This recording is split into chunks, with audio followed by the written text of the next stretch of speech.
19 August এই রাতটা কোনোদিনই ভুলতে পারবো না। ঢাকা থেকে পটুয়াখালীর উদ্দেশ্যে সুন্দরবন ৯ লঞ্চে আমি বরাবরের মতোই যাত্রা শুরু করি। সবকিছু ছিল স্বাভাবিক। যাত্রীরা যার যার মতো বিশ্রামে, কেউ গল্প করছে, কেউ ঘুমিয়ে পড়েছে, আবার কেউ নদীর রাতের সৌন্দর্য দেখছিল। কিন্তু রাত 12:30 থেকে 1টা নাগাদ হঠাৎ এমন একটি ঘটনা ঘটে যা আমাদের পুরো যাত্রাকেই স্মরণীয় করে তোলে। লঞ্চ তখন মাঝ নদীতে চলছিল নিজের স্বাভাবিক গতিতে। চারদিকে অন্ধকার, নদীর বুকে জুড়ে শুধু লঞ্চের আলো আর ইঞ্জিনের শব্দ। ঠিক সেই সময় হঠাৎ করে খবর ছড়িয়ে পড়ে নদীর মাঝখানে একজন বয়স্ক নারীকে দেখা গেছে। কোথা থেকে এলেন, কিভাবে এলেন, কেউই কিছু বুঝে উঠছিল না। মুহূর্তের মধ্যেই পুরো লঞ্চ জুড়ে আতঙ্ক আর কৌতূহল ছড়িয়ে পড়ে। লঞ্চের সাইরেন বাজানো হয়, সেই শব্দে যাত্রীরা সবাই ছুটে আসে লঞ্চের একপাশে। যে যেখানে ছিল সেখান থেকে দৌড়ে এসে নদীর দিকে তাকাতে থাকে। কেউ বলছে মানুষ, কেউ বলছে কিছু একটা ভাবছে, আবার কেউ দোয়া পড়তে শুরু করে। পুরো লঞ্চে যেন এক হট্টগোলের পরিবেশ তৈরি হয়।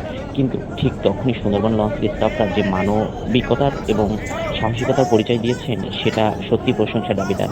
মাঝ নদীতে চলন্ত লঞ্চ তো আর গাড়ির মতো সঙ্গে সঙ্গে থামানো যায় না। তাই দক্ষতার সঙ্গে লঞ্চটি ইউ-টার্ন নেওয়া হয়। ধীরে ধীরে লঞ্চ ঘুরিয়ে সেই নারীর কাছে পৌঁছানোর চেষ্টা করা হয়। এদিকে লঞ্চের স্টাফরা দ্রুত উদ্ধার সরঞ্জাম প্রস্তুত করতে থাকে। লাইফ জ্যাকেট সহ যেসব নিরাপত্তা সরঞ্জাম ছিল সেগুলো নদীতে ছুঁড়ে দেওয়া হয়, যাতে ওই নারী কিছু ধরে ভেসে থাকতে পারেন।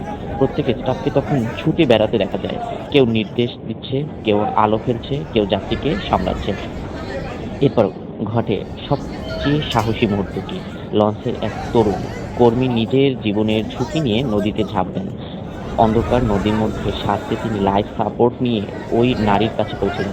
কিছুক্ষণ পর দেখা যায় তিনি নারীকে ধরে নিরাপদে ফিরে আসছেন। সেই দৃশ্য দেখে পুরো লঞ্চ জুড়ে হাততালি উঠে যায়। সত্যি বলতে সেই মুহূর্তে আমরা সবাই বুঝেছি মানবতা এখনো বেঁচে আছে। সেখানে অনেকেই চোখ ফিরিয়ে নিতে পারত, সেখানে সুন্দরবন লঞ্চের স্টাফরা নিজেদের দায়িত্বের বাইরে গিয়েও একজন অসহায় মানুষের জীবন বাঁচাতে ঝাঁপিয়ে পড়েছেন।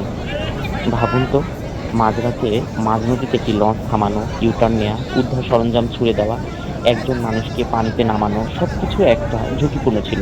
তারপরও তারা থেমে থাকেনি, কারণ তাদের কাছে মানুষের জীবন ছিল সবচেয়ে বড় বিষয়। আজকের এই ভিডিওর মাধ্যমে আমি Sundarban ৯ Dhaka to Patuakhali, Patuakhali to Dhaka launch কর্তৃপক্ষ, তাদের স্টাফ এবং সেই সাহসী তরুণকে আন্তরিক সালাম জানাই। তারা প্রমাণ করেছে ভালো মানুষ এখনো আছে, মানবতা এখনো হারিয়ে যায়নি।